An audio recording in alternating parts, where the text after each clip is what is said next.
नमस्कार दोस्तों, एक बार फिर से स्वागत है आपका अपने YouTube channel maths by Amardeep sir में। हम लोग आर्यस अग्रवाल के नंबर सिस्टम को कर रहे थे, पहले चैप्टर को, जिसका पार्ट ए खत्म हो गया था। आज पार्ट बी के क्वेश्चनों को सॉल्व करेंगे। तो चलिए क्लास को स्टार्ट करते हैं और पार्ट बी को देखते हैं। और अगर आप चैनल पर नए आए हैं तो चैनल को जरूर सब्सक्राइब कर लीजिए और बेल आइकन दबा लीजिए कि जिससे जब मैं वीडियो डालूँ तो उसका नोटिफिकेशन आप प्राप्त कर सकें। और ये नंबर सिस्टम का क्लास 7 है, ठीक है। और ये पार्ट बी चल रहा है, पार्ट बी चल रहा है, ठीक है। आज के क्वेश्चन में हम लोग कोशिश करेंगे कि कितने क्वेश्चन है इस चैप्टर में, 25 हैं। 11 या 12 क्वेश्चन इस क्लास में करेंगे और फिर 12 क्वेश्चन अगले क्लास में 13 कर लेंगे। चलिए स्टार्ट करते हैं और पहले क्वेश्चन को देखते हैं। पहला क्वेश्चन दिया है, किसी संख्या को 4 से भाग देने पर भागफल तथा शेषफल का योग 8 है। मतलब किसी संख्या को अगर 4 से भाग दे दीजिए तो जो भागफल आएगा और शेषफल आएगा दोनों का योग 8 है और उनके वर्गों का योग 34 है। तो संख्या ज्ञात कीजिए, ठीक है। कहा जरा किसी संख्या को, मान लीजिए x है, इसको जब हम लोग किससे 4 से भाग देते हैं, 4 से भाग देते हैं, किसी संख्या को 4 से भाग देने पर भागफल तथा शेषफल का योग 8 है। मतलब 4 से भाग दिए मान लेते हैं x को, तो भागफल जो हमारा आया वो आया कितना मान लें, q मान लें, और शेषफल मान लें r। तो दोनों का जो योग है, आपसे कहा जा रहा है दोनों का योग 8 है, इसे इक्वेशन 1 मान लीजिए। और इनके वर्गों का योग 34 है। मतलब q² प्लस r² बराबर आपको दिया है 34, इसे इक्वेशन 2 मान लीजिए, ठीक है। आपसे कहा गया है कि संख्या क्या है ये बताइए।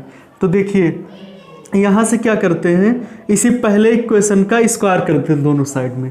पहले इक्वेशन का जब स्क्वायर करेंगे तो q प्लस आर का होल स्क्वायर मतलब a² plus b² plus 2ab बराबर 8 का स्क्वायर हो जाएगा 64। इस देखिए q² और r² की जगह पर 34 लिख सकते हैं। तो 34 प्लस 2qr बराबर 64, या 34 को उधर ले जाके घटाएंगे। जब 34 को घटाया जाएगा उधर ले जाकर, तो देखिए 64 में से 34 जाएगा तो 30 बचेगा।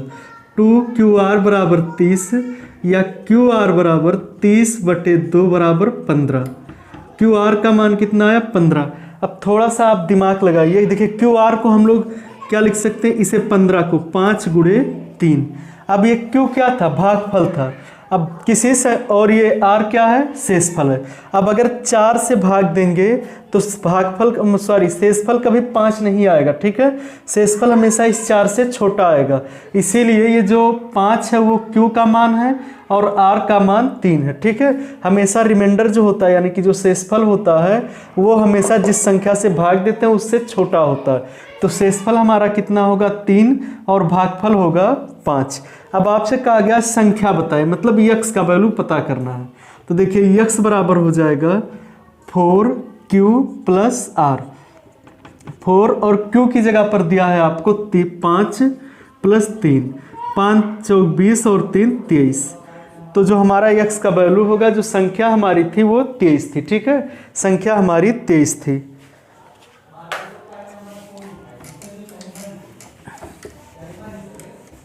चलिए अगला क्वेश्चन देखते हैं हम लोग।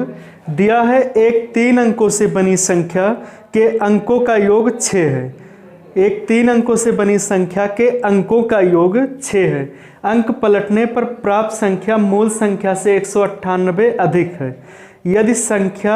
यदि माध्य अंक शेष दोनों अंकों के औसत के बराबर हो तो संख्या ज्ञात कीजिए, ठीक है। देखिए ये क्वेश्चन अगर हम लोग इसके हिसाब से करेंगे तो बहुत बड़ा हो जाएगा, ठीक है। जैसे ये माध्य मानेंगे, संख्या मानेंगे, कर सकते हैं, लेकिन बहुत बड़ा हो जाएगा। उससे अच्छा एक तरीका मैं बता रहा हूँ आपसे। देखिए आपको कहा गया 3 अंकों की एक संख्या जिसके अंकों का योग 6 है, इतना छोड़ दीजिए, ठीक है। कहा जा रहा है यह अंक को पलटने पर प्राप्त संख्या मूल संख्या से 198 ज़्यादा है। तो देखिए एक एग्जाम्पल के माध्यम से आप समझिए। अगर 4, 5, 6 है, ठीक है, और इसके अंकों को पलट दीजिए, 6, 5, 4 कर दीजिए और घटा लीजिए तो ये 198 आएगा। एक संख्या और ले लीजिए 7, 8, 9 और इसको उल्टा कर दीजिए और इसको घटा लीजिए तो 198 आएगा। ठीक है, मतलब ये है अगर कोई क्रमागत संख्याएं होंगी उनको पलट दें और उसके बाद अंतर निकालेंगे तो हमेशा 198 आएगा। ठीक है, तो ये जो 3 अंकों की संख्या थी वो कोई क्रमागत संख्या थी। ये जो 3 अंक की संख्या थी कोई क्रमागत संख्या थी। तो पहला मान लेते क्रमागत संख्या n था, दूसरा n+1 और तीसरा n+2 था। अब आपसे कहा है तीनों का योग 6 है, तो जब तीनों को आप जोड़ेंगे यहाँ से तो 6 आना चाहिए। अब देखिए n 3n प्लस 2 और 1 3 बराबर 6, या 3 उधर जाएगा तो 3n बराबर 3, n का मान 1 होगा। अगर n का मान 1 है तो ये 1 हो जाएगा, ये 1 और 1 2 हो जाएगा और ये 3 हो जाएगा। ठीक है, यानी कि संख्या हमारी 123 हो जाएगी। ये तरीका सबसे बेस्ट है। ठीक है, अगर आप लोग औसत निकालेंगे और सब चीज़ें तो बहुत बड़ा हो जाएगा। क्वेश्चन नंबर 3 आपको दिया गया है, एक परीक्षा में उत्तीर्ण होने वाले छात्रों की संख्या अनुत्तीर्ण होने वाले छात्रों की संख्या की 4 गुनी है। यदि कुल परीक्षार्थी 35 कम होते तथा 9 अधिक अनुत्तीर्ण होते और उत्तीर्ण और अनुत्तीर्ण का अनुपात 2:1 हो तो कुल कितने परीक्षार्थी थे, ये आपको ज्ञात करना। ठीक है, देखिए तीसरा क्वेश्चन, स्टार्ट से हम लोग एक एक पॉइंट लेकर चलते हैं। दिया गया है कि एक परीक्षा में उत्तीर्ण तथा अनुत्तीर्ण छात्रों एक परीक्षा में उत्तीर्ण होने वाले छात्रों की संख्या अनुत्तीर्ण होने वाले छात्रों की संख्या की 4 गुनी है। मतलब जो उत्तीर्ण होते हैं अनुत्तीर्ण के 4 गुने हैं। तो अनुत्तीर्ण कितने हैं हमारे पास, मतलब फेल, अनुत्तीर्ण की जगह पर हम लोग फेल लिखते हैं। ठीक है, फेल छात्र कितने x, तो पास कितने होंगे 4x। टोटल स्टूडेंट कितने हो जाएंगे हमारे पास 4x + 4x = 5x। ठीक है, टोटल स्टूडेंट हमारे पास कितने हो जाएंगे 5x हो जाएंगे। अब कहा जा रहा है यदि कुल परीक्षार्थी 35 कम होते, मतलब न्यू स्टूडेंट, अगर टोटल न्यू स्टूडेंट कितने हो जाएं 35 कम हो जाए, 5x थे 35 कम रहते। ठीक है, 35 कम हो जाए, कुल छात्र 35 कम हो जाएं तथा 9 अधिक अनुत्तीर्ण हो। 9 अधिक अनुत्तीर्ण मतलब 9 और ज़्यादा फेल हो जाएं। 9 कितने हो जाए और ज़्यादा, तो x + 9 फेल हो जाएंगे। ठीक है, 9 और अधिक फेल हो जाए तो उत्तीर्ण तथा अनुत्तीर्ण छात्रों का अनुपात 2:1 है। उत्तीर्ण तथा अनुत्तीर्ण का अनुपात 2:1 है। तो देखिए ये चीज़ तो छोड़ दीजिए। ठीक है, न्यू स्टूडेंट इतने बचे थे हमारे पास, उसमें से इतने फेल हो गए तो पास कितने होंगे निकाल लीजिए यहाँ से, मतलब इसमें से इसको माइनस कर लीजिए। देखिए 5x - 35 में से जब x + 9 को माइनस करेंगे, माइनस का अंदर मल्टीप्लाई करेंगे, ये माइनस होगा ये भी माइनस होगा। ठीक है, 5x में से x जाएगा तो 4x, 35 में से 9 जाएगा तो 44 होगा। 4x - 44, इतने बच्चे पास हुए हैं। और आपको जो पास और फेल का रेशियो दिया गया है वो दिया है 2:1। तो पास कितने हुए हैं 4x - 44 और फेल कितने हुए x + 9, ये अनुपात दिया 2:1। ठीक है, अब आपको यहाँ से x का मान निकालना है, क्रॉस मल्टीप्लाई कर लीजिए, ये हो जाएगा 4x - 44 = इसका मल्टीप्लाई करेंगे तो 2x + 18। अब देखिए इसको इधर ला के माइनस करेंगे तो ये 2x बराबर, इसको उधर ले जाएंगे तो ये माइनस से उधर प्लस हो जाएगा, 8 4 12, 4 1 5 और 1 6, x बराबर 62/2, 2 3 6, 2 1 2, यानी कि x का वैल्यू कितना आया 31 आया। आपसे कहा गया कुल कितने स्टूडेंट थे, तो कुल कितने थे 5x स्टूडेंट थे। टोटल स्टूडेंट हो जाएंगे हमारे 31 × 5, 5 1 5, 5 3 15। टोटल स्टूडेंट हमारे पास 155 हो जाएंगे। ठीक है, टोटल स्टूडेंट 155 होंगे।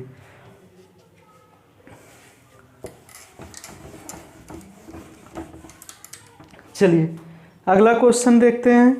क्वेश्चन दिया गया है 4।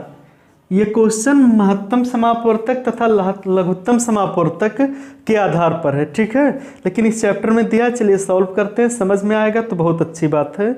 दिया गया है कुछ लड़कों को कतारों में इस प्रकार बैठाया जाता है कि प्रत्येक कतार में 8 लड़के हों तो 6 शेष बचते हैं, अगर 10 लड़के हों तो 8 बचते हैं, यदि 12 लड़के हों तो 10 बचते हैं, यदि प्रत्येक कतार में 14 लड़के हों तो कोई नहीं बचता है। निम्नलिखित में से कितने बच्चे हैं, मतलब बताइए कि टोटल कितने बच्चे हैं वहाँ पर। ठीक है, आपसे कहा जा रहा है कि कुछ बच्चे हैं जिन्हें लाइन में बैठाया गया है। ठीक है, लाइन में बैठाया गया, अगर एक लाइन में 8 बच्चे को बैठा दें, अगर एक लाइन में हम लोग 8 बच्चे को बैठा दें तो 6 बच्चे शेष हो जाते हैं। ठीक है, कितने बच्चे शेष हो जाते हैं? 6।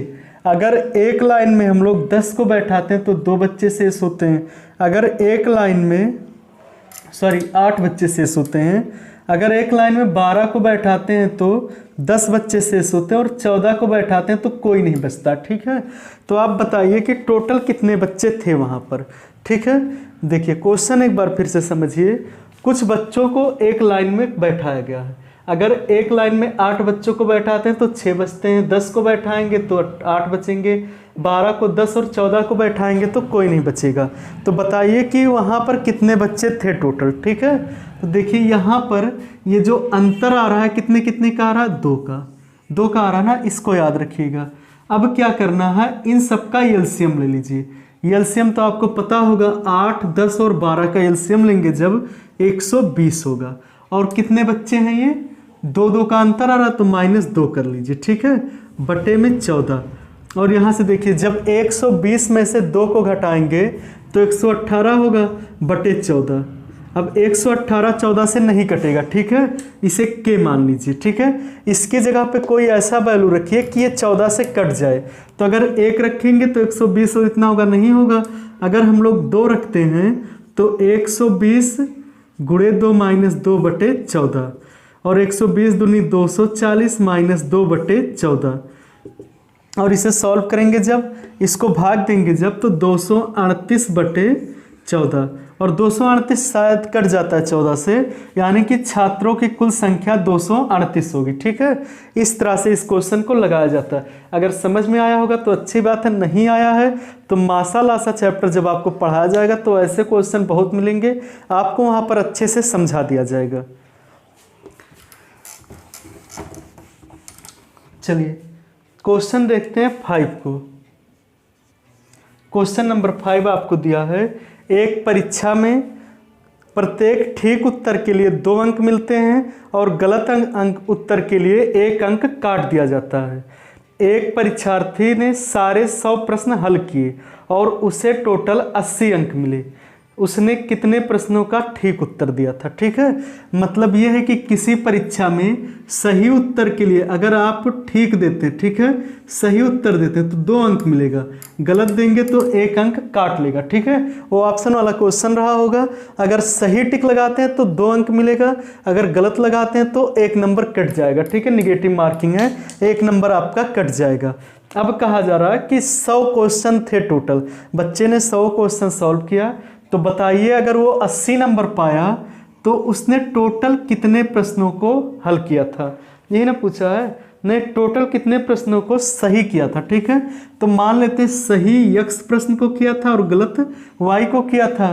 अब x प्रश्न सही थे, y प्रश्न गलत थे, टोटल मिला के कितने प्रश्न थे? 100 प्रश्न। ठीक है, समीकरण 1 मान लीजिए। दोबारा उसने कहा है कि अगर सही करता तो 2 नंबर पाता है, यानी कि सही किया होगा तो 2x पाया होगा, गलत के लिए 1 नंबर उसका कटा होगा, तब पाया है 80 नंबर। ठीक है, यहीं से सॉल्व करके x का मान निकाल लीजिए और सही प्रश्नों की संख्या पता चल जाएगी। देखिए दोनों को जोड़ लेते हैं, समीकरण 1 + 2 जोड़ेंगे, कट जाएगा, 3x = 180, x = 180 बटे 3 60। ठीक है, यानी कि उसने 60 प्रश्नों का सही उत्तर दिया था। ठीक है, चलिए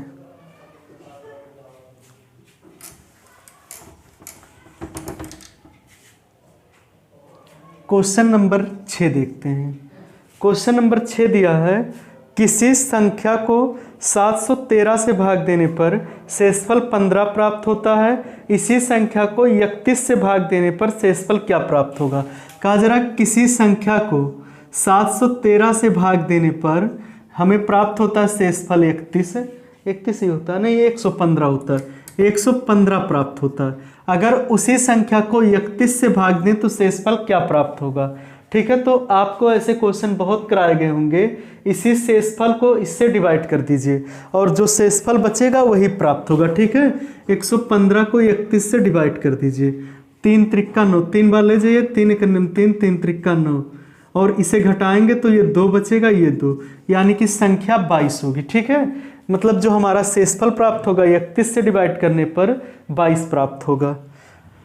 अगर ये सब आप पार्ट 1 नहीं देखें तो उसे जरूर देखिए, बिना उसे देखे नहीं समझ में आएगा। ठीक है, क्वेश्चन नंबर 7 देखिए।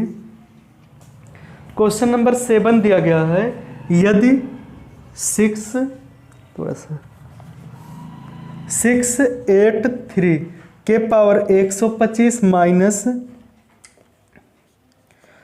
598 के पावर 125 माइनस, ये अलग ब्रैकेट में है, और दूसरे ब्रैकेट में 647 के पावर 125 माइनस 598 के पावर 125, इसको अगर हम लोग 36 से विभक्त करें तो शेषफल क्या बचेगा। ठीक है, अगर इसे 36 से डिवाइड करें तो शेषफल हमारा क्या बचेगा ये बताना है आपको। ठीक है, पहले तो इसको सॉल्व कर लेते हैं। देखिए, माइनस का अंदर गुणा करेंगे तो ये प्लस हो जाएगा, और ये 598 पे पावर माइनस 112 प्लस 112 कट जाएगा। ठीक है, अब ये हो गया हमारा 683 के पावर 125 माइनस 647 के पावर 125। ठीक है, अब आपको बताया गया था अगर x के पावर m माइनस y के पावर m है तो ये संख्या x माइनस वाई से विभक्त हो जाएगी। ठीक है, तो ये x माइनस वाई से विभक्त होगी, लेकिन उसके लिए कंडीशन होगा ये विषम होना चाहिए। ठीक है, तो विषम भी है। चलिए, x माइनस वाई अगर करेंगे तो 683 में से 647 घटाएंगे, 13 में से 7 जाएगा तो 6 बचेगा, और ये बचा हमारा कितना 7 में से 4 जाएगा 3, मतलब 36 होगा, और इस 36 को 36 से डिवाइड करेंगे तो शेषफल 0 बचेगा। ठीक है, हमारा यहाँ पर शेषफल 0 बचेगा। कौन सा क्वेश्चन था? Question number 7। हाँ, 0 बचेगा शेषफल। ठीक है, ये चीज़ आपको याद रखना है, इतना होता है। आपको पहले वीडियो में ये सब बताया गया है। ठीक है, पार्ट 1 में जब सॉल्व किया गया है तो बताया गया है। चलिए, क्वेश्चन नंबर 8 को देखते हैं। क्वेश्चन नंबर 8 आपको दिया गया है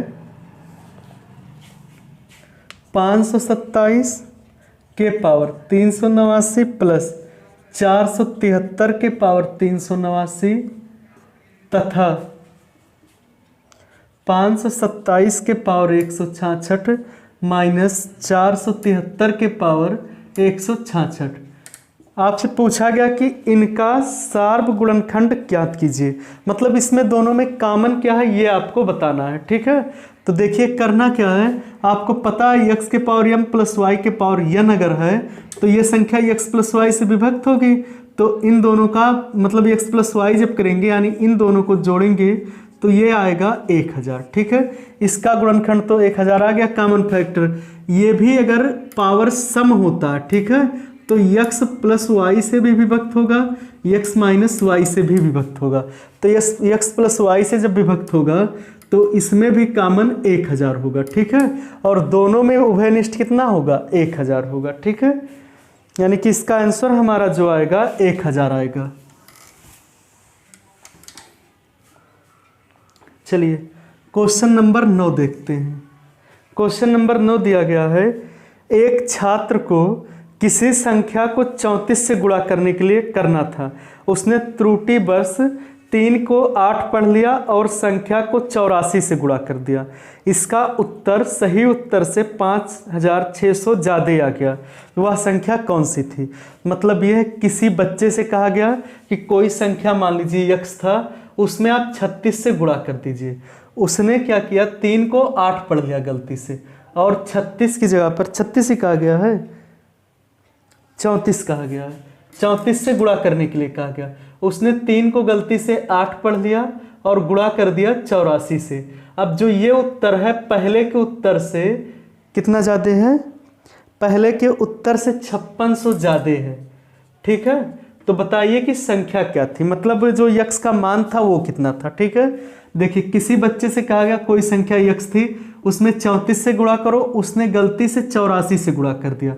अब ये जो उत्तर आया पहले वाले से 5600 ज़्यादा था, बताइए आपकी वो संख्या कितनी थी। तो देखिए इसका और इसका अंतर 5600 दिया गया है, 84x माइनस 34x बराबर 5600, घटाएंगे जब तो ये 50x बराबर 5600, x बराबर 5600 बटे 50, ये 0 0 से कट जाएगा, 5 1 5, 5 1 5, 5 दूनी 10, यानी कि वो संख्या 112 थी।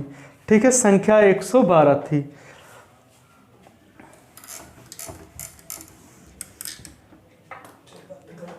चलिए क्वेश्चन नंबर देखते हैं 10 को। क्वेश्चन नंबर 10 आपको दिया गया है 23 के पावर 19 प्लस 19 के पावर 19 तथा 23 के पावर 23 और 19 के पावर 23 का सर्व गुणनखंड क्या है। कहा जरा 23 के पावर 19 प्लस 19 के पावर 19 तथा 23 के पावर 23 और 19 के पावर 23 का सर्व गुणनखंड क्या, मतलब दोनों में कॉमन क्या। तो आपको अभी पिछले क्वेश्चन में बताया गया है कि अगर x के पावर m और y के पावर m है तो ये संख्या x प्लस y से डिवाइड होगी, यानी कि 23 प्लस 19 और दोनों जोड़ेंगे तो 9 3 12, 2 1 3 और 1 4, इसका भी कॉमन 42 होगा, इसका भी कॉमन 42 होगा, यानी कि दोनों का सर्व गुणनखंड 42 होगा। ठीक है, चलिए क्वेश्चन नंबर देखते हैं 11 को। क्वेश्चन नंबर 11 आपको दिया गया है भाग के एक प्रश्न में भाजक भागफल का 10 गुना शेषफल का 5 गुना। ठीक है, यदि शेषफल 46 है तो भाज्य ज्ञात कीजिए।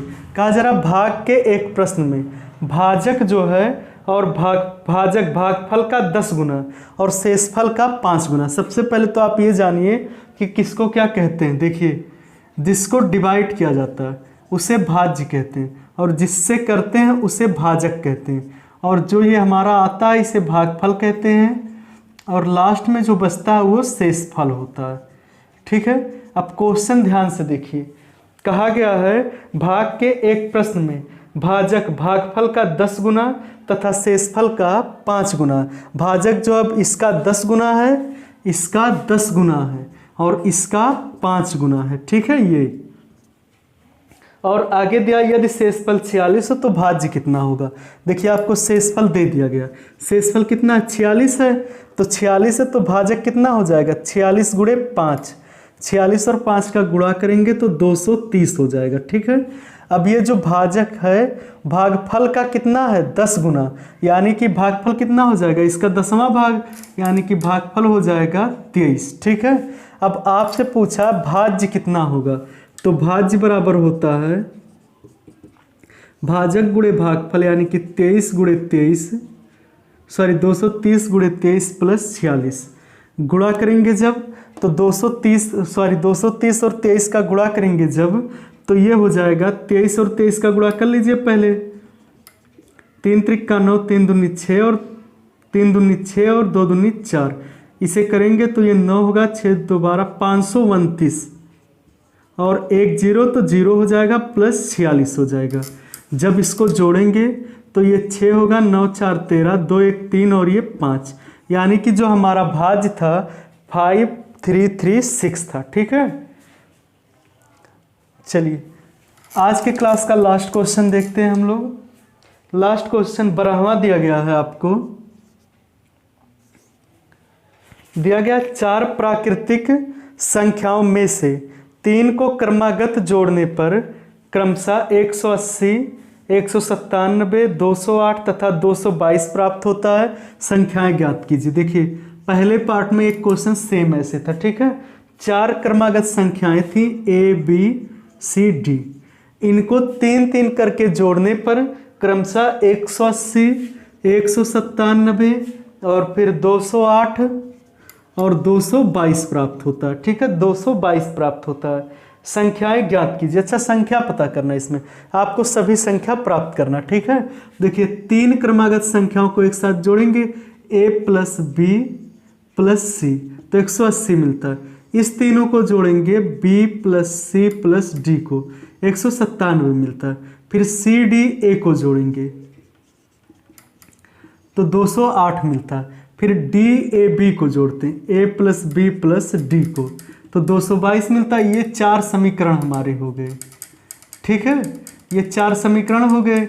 इन चारों समीकरणों को आप सॉल्व करिए। देखिए करते क्या है, चारों को जोड़ लेंगे तो ए 3 बार ए है, 3a plus 3b plus 3c plus 3d हो जाएगा, ठीक है। इतना होगा क्योंकि 3 बार सब हैं बराबर। इसको जोड़ेंगे 8 2 10 और 7 17, 8 2 10 और 9 19 और 1 20, और फिर 2 2 4 2 6 और 2 8, इतना होगा 807।